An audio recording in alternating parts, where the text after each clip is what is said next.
രാഹുൽ മാങ്കൂട്ടത്തിൽ MLA-യുമായി ബന്ധപ്പെട്ട് കൂടുതൽ വിവരങ്ങളാണ് പുറത്തു വന്നിരിക്കുന്നത്.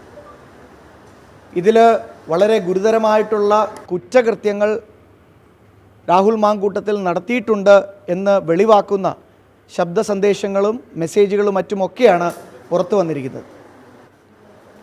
നമുക്കറിയാം, ഇങ്ങനെയുള്ള ഗുരുതരമായ കുറ്റകൃത്യങ്ങൾ നടക്കുമ്പോൾ പ്രത്യേകിച്ച് ഗർഭചിത്രത്തിന് വേണ്ടിയിട്ട്, അബോർഷന് വേണ്ടിയിട്ട് ഒരു സ്ത്രീയെ പ്രേരിപ്പിക്കുകയും അതിലേക്ക് തള്ളിവിടുകയും ചെയ്യുന്നത് നമ്മുടെ ഭാരതീയ ന്യായ സംഹിത പ്രകാരം സെക്ഷൻ 89 പ്രകാരം ഒരു കൊഗ്നിസിബിൾ ഒഫൻസാണ്. കൊഗ്നിസിബിൾ ഒഫൻസ് എന്ന് പറഞ്ഞു കഴിഞ്ഞാൽ നമുക്കറിയാം, പോലീസിന് മജിസ്ട്രേറ്റിൻ്റെ അനുവാദം വേണ്ടാതെ സ്വയം കേസെടുക്കാൻ കഴിയുന്ന ഒരു സംവിധാനമാണ്. അപ്പോൾ അങ്ങനെ ഒരു കൊഗ്നിസിബിൾ ഒഫൻസ് ആയിട്ടുള്ള അബോർഷന് വേണ്ടിയിട്ടുള്ള പ്രേരണ ഇതിൽ കൃത്യമായി വെളിവായിട്ടും എന്തുകൊണ്ടാണ് പോലീസ് ഇതിൽ കേസെടുക്കാത്തത്? അതുപോലെ തന്നെ ഇതിനകത്ത് ക്രിമിനൽ ഇൻറ്റിമിഡേഷൻ, ആ പെൺകുട്ടിയെ ഭീഷണിപ്പെടുത്തി എന്ന് വളരെ കൃത്യമായിട്ട് ആ ശബ്ദ സന്ദേശങ്ങളിൽ കൃത്യമായി മനസ്സിലാക്കാൻ സാധിക്കുന്നുണ്ട്. അതുപോലെ തന്നെ outraging the modesty of a woman, ഒരു സ്ത്രീത്വത്തെ അപമാനിക്കൽ, ഇതുമെല്ലാം പോലീസിന് സ്വമേധയായി കേസെടുക്കാൻ പറ്റുന്ന കുറ്റകൃത്യങ്ങളാണ്. അതുകൊണ്ട് ഭാരതീയ ജനതാ പാർട്ടി ആവശ്യപ്പെടുന്നത് രാഹുൽ മാങ്കൂട്ടത്തിനെ ഇതിൻ്റെയൊക്കെ ഇപ്പോൾ പുറത്തു വന്നിരിക്കുന്ന ഈ വിവരങ്ങളുടെ അടിസ്ഥാനത്തിൽ ഉടനെ തന്നെ അറസ്റ്റ് ചെയ്ത് പോലീസ് ചോദ്യം ചെയ്യണം എന്നാണ് ഭാരതീയ ജനതാ പാർട്ടിക്ക് ആവശ്യപ്പെടാനുള്ളത്. എന്തുകൊണ്ടാണ് പോലീസ് രാഹുൽ മാങ്കൂട്ടത്തിനെ ചോദ്യം ചെയ്യലിന് പോലും വിധേയനാക്കാത്തത് എന്നത് ഭാരതീയ ജനതാ പാർട്ടി പലതരത്തിലുള്ള സംശയങ്ങൾ ഇതിലുണ്ട് എന്ന് ഭാരതീയ ജനതാ പാർട്ടിക്ക് പറയാൻ ആഗ്രഹിക്കുന്നുണ്ട്.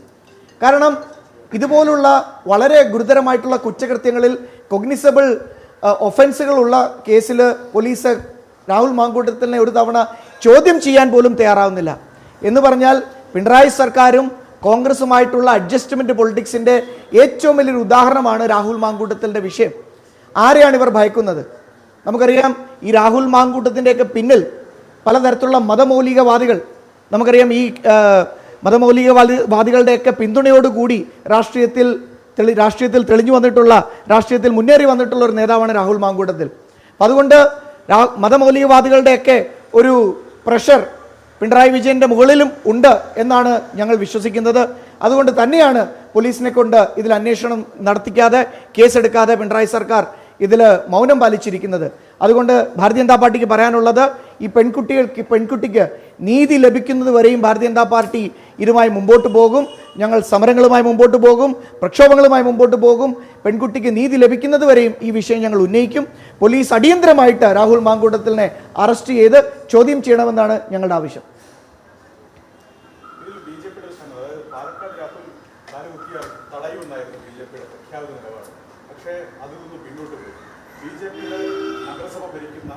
ചെയർപേഴ്സൺ തന്നെ രാഹുലിനെ നേരിൽ വന്നിട്ടുള്ള സാഹചര്യം ഉണ്ടായി. അന്ന് BJP സംസ്ഥാന നേതൃത്വം മൗനം പാലിച്ചു. BJPക്ക് രാഹുലിന്റെ ഈ വിഷയത്തിൽ എന്ത് ആത്മാർത്ഥതയാണ്? BJPക്ക് കൃത്യമായിട്ടുള്ള ആത്മാർത്ഥത ഈ വിഷയത്തിലുണ്ട്. കാരണം രാഹുൽ മാങ്കൂട്ടത്തിൻ്റെ വിഷയത്തിൽ ആദ്യം മുതൽ തന്നെ പാലക്കാട് എത്ര സമരങ്ങളാണ് ഭാരതീയ ജനതാ പാർട്ടി ചെയ്തത്. നമുക്കൊക്കെ ഓർമ്മയില്ലേ?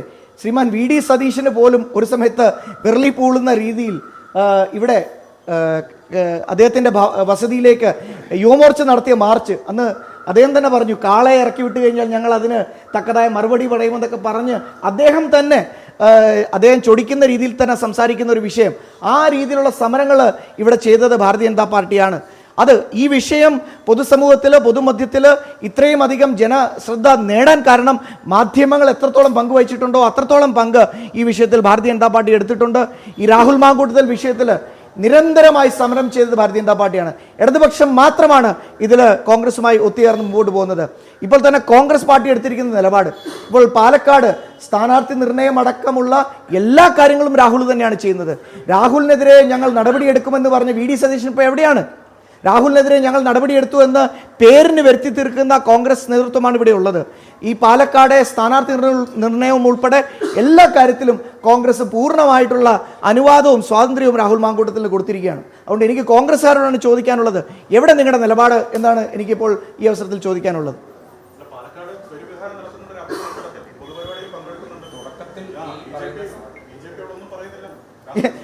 രാഹുലിനെതിരെ ഏറ്റവും അധികം സമരങ്ങളും രാഹുലിനെതിരെ ഏറ്റവും അധികം പ്രക്ഷോഭങ്ങളും പ്രതിരോധവും ഒക്കെ തീർത്തത് BJP ആണ്. കഴിയാവുന്നത്ര രാഹുലിനെ അവിടെ ഏതൊക്കെ പരിപാടിയിൽ നിന്നൊക്കെ ഞങ്ങൾക്ക് മുടക്കാൻ സാധിക്കുന്നുണ്ടോ, എവിടെയെല്ലാം തടയാൻ സാധിക്കുന്നുണ്ടോ അതെല്ലാം ഞങ്ങൾ ചെയ്യുന്നുണ്ട്. രാഹുൽ ഇങ്ങനെ ആയിരുന്നില്ലല്ലോ പാലക്കാട്, അവിടെ സ്ഥിരതാമസമായിരുന്നല്ലോ. ഇന്ന് രാഹുലിന് പാലക്കാട് സ്ഥിരതാമസം പോലും ചെയ്യാൻ സാധിക്കുന്നില്ല. വല്ലപ്പോഴും അപ്രതീക്ഷിതമായി വന്നുപോയി നിൽക്കുകയാണ് ഇപ്പോൾ രാഹുലിൻ്റെ അവസ്ഥ. വല്ലപ്പോഴുമാണ് വന്നു പോകുന്നത്. നിങ്ങൾ കണക്കെടുത്ത് നോക്കണം. ആഴ്ചയിൽ ഒരു ദിവസം മറ്റൊക്കെയാണ് രാഹുൽ ഇപ്പോൾ അവിടെ വന്നു പോകുന്നത് പോലും. കാരണം രാഹുലിന് അങ്ങോട്ട് അടുക്കാൻ പറ്റാത്ത രീതിയിൽ ഭാരതീയ ജനതാ പാർട്ടി അവിടെ പ്രതിരോധം തീർത്തിട്ടുണ്ടെന്ന് രാഹുലിന് അറിയാം. എന്തുകൊണ്ടാണ് രാഹുൽ അവിടെ ഇപ്പോൾ സ്ഥിരതാമസം ചെയ്യാത്തത്? രാഹുൽ സ്ഥിരതാമസം ചെയ്തുകൊണ്ടിരുന്നത് പാലക്കാടല്ലേ? അദ്ദേഹത്തിന് മണ്ഡലം പാലക്കാടല്ലേ? അവിടെയല്ലേ താമസിക്കേണ്ടത്? അദ്ദേഹം അവിടെ സ്ഥിരതാമസം പോലും ഇല്ല ഇപ്പോൾ. അതൊക്കെ ഞങ്ങൾ നേരത്തെ തന്നെ വിശദീകരിച്ച കാര്യമല്ലേ? പാർട്ടിയുടെ സംസ്ഥാന അധ്യക്ഷനും പാർട്ടിയുടെ അല്ല, ഇതിനകത്ത് ഇപ്പൊ നിങ്ങളുടെ വിഷയം രാഹുൽ മാങ്കൂട്ടമാണോ BJP ആണോ? കാരണം ഇന്ന് ഇത്രയും ഗൗരവപരമായ ഒരു വിഷയം, ഇതിനെ ലഘൂകരിക്കരുത് എന്നാണ് എൻ്റെ അഭ്യർത്ഥന. കാരണം ഒരു പെൺകുട്ടിയുടെ മൊഡസ്റ്റിയാണ് ചോദ്യം ചെയ്യപ്പെട്ടിരിക്കുന്നത്. ഒരു പെൺകുട്ടി ഇത്ര ഗൗരവപരമായ വിഷയം ഉന്നയിക്കുമ്പോൾ അതിന് ട്രിവ്യലായിട്ട് BJPയുടെ കൗൺസിലറിനെ കുറിച്ചൊക്കെ ചോദിച്ച് ഈ വിഷയത്തെ ലഘൂകരിക്കരുതെന്നാണ് എൻ്റെ വിനീതമായ അഭ്യർത്ഥന. കാരണം ഇതിൽ വളരെ ഗുരുതരമായ കുറ്റകൃത്യമാണ് ആ പെൺകുട്ടിക്ക് നേരിടേണ്ടി വന്നിട്ടുള്ളത്. ആ പെൺകുട്ടി തന്നെ പറയുന്നു, വധഭീഷണി പോലുള്ള കാര്യങ്ങൾ എല്ലാ തരത്തിലും ആ പെൺകുട്ടി മാനസികമായി തളർന്ന് അല്ലെങ്കിൽ ആ പെൺകുട്ടിക്ക് മാനസികമായി പീഡനം നേരിടേണ്ടി വന്നു എന്ന് കൃത്യമായി ആ പെൺകുട്ടി ആ മൊഴിയിലെല്ലാം ആ പെൺകുട്ടിയുടെ ചാറ്റിലും പെൺകുട്ടിയുടെ ഓഡിയോ സന്ദേശങ്ങളിലും എല്ലാം മനസ്സിലാക്കുന്നുണ്ട്. അതുകൊണ്ട് ദയവ് ചെയ്ത് ഈ വിഷയത്തെ ശ്രദ്ധ തിരിച്ചുവിടാൻ മാധ്യമങ്ങൾ ശ്രമിക്കരുത്, ലഘൂകരിക്കാൻ മാധ്യമങ്ങൾ ശ്രമിക്കരുത്. ഇതിൽ അടിയന്തരമായി രാഹുലിനെ അറസ്റ്റ് ചെയ്ത് ചോദ്യം ചെയ്തേ മതിയാവും. തീർച്ചയായിട്ടും ഇതിനകത്ത് എന്താ പറയുന്നത്, പേരിന് വരുത്തി തീർക്കാൻ വേണ്ടിയിട്ട് എന്തെങ്കിലും ചെയ്യുന്നതല്ലാതെ സർക്കാർ എന്തെങ്കിലും സോളിഡ് ആയിട്ടുള്ളൊരു ആക്ഷൻ ഇതിലെടുത്തിട്ടുണ്ടോ? ഞങ്ങളും അത് തന്നെയാണ് ചോദിക്കുന്നത്. എന്തുകൊണ്ട് രാഹുലിനെ വിളിച്ചു വരുത്തി പ്രോപ്പറായിട്ട് ക്വസ്റ്റ്യൻ ചെയ്യുന്നില്ല?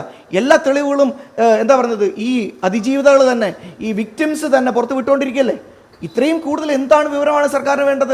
സർക്കാർ കൃത്യമായി ഒത്തുകളിക്കുന്നുണ്ട് ഈ വിഷയത്തിൽ. കാരണം ഞങ്ങൾ നേരത്തെ പറയുന്നത് പോലെ രാഹുലിനെ പോലുള്ളവരെ പ്രൊമോട്ട് ചെയ്യുന്നത് ഈ നാട്ടിലെ മതമൗലികവാദികളായിട്ടുള്ള ചില പ്രസ്ഥാനങ്ങളും ചില ആളുകളുമാണ്. അവരുടെ ഇൻട്രസ്റ്റ് പ്രൊട്ടക്ട് ചെയ്യാൻ വേണ്ടിയിട്ട് തന്നെയാണ് സർക്കാർ ഈ ഒത്തുകളിക്ക് കൂട്ടുനിൽക്കുന്നത്.